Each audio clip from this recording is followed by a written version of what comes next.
Hi అండి. ముందు వీడియోలో చెప్పాను కదా, పిల్లలు అసలు ఏమి ఇష్టంగా తినట్లేదు. ఏం కావాలో చెప్పండి అమ్మా, మీకు కావాల్సింది అయితే వండి పెడతాను, మీరు తినడమే నాకు కావాలి అని చెప్పి మా పిల్లలు అడిగితే బొండా వండమ్మా, బొండం అయితే ఇష్టంగా తింటామని చెప్పి మా పిల్లలు అయితే అడిగారండి. మా పిల్లలు అడిగిన తర్వాత నేను చేయకుండా ఉంటానా? మా పిల్లలు బొండం అడిగితే నేను మైసూర్ బొండం అయితే చేశానండి. ఈ మైసూర్ బొండం మెత్తగా సాఫ్ట్గా ఉంటుంది కాబట్టి పిల్లలు అయితే కొంచెం ఇష్టంగా తింటారు కదా అని చెప్పి నేను అప్పటికప్పుడే మైసూర్ బొండం అయితే రెడీ చేద్దామని చెప్పి నేను రెడీ చేస్తున్నానండి. ఇక రెడీ చేసే విధానం చూపిస్తాను, వీడియో ఎక్కడ స్కిప్ చేయకుండా చూడండి.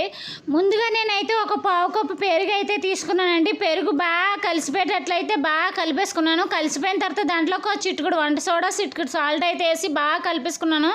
దాంట్లోకి కొంచెం ఆయిల్ కూడా వేసి బాగా కలిపేసుకున్నాను అండి. కలిసిపోయిన తర్వాత ఇంకా ఒక కప్పు మైదా పిండి అయితే వేసుకొని అది కూడా బాగా కలిపేసుకున్నాను. కలిపేసుకొని ఒక గంట సేపు అయితే పక్కన పెట్టానండి.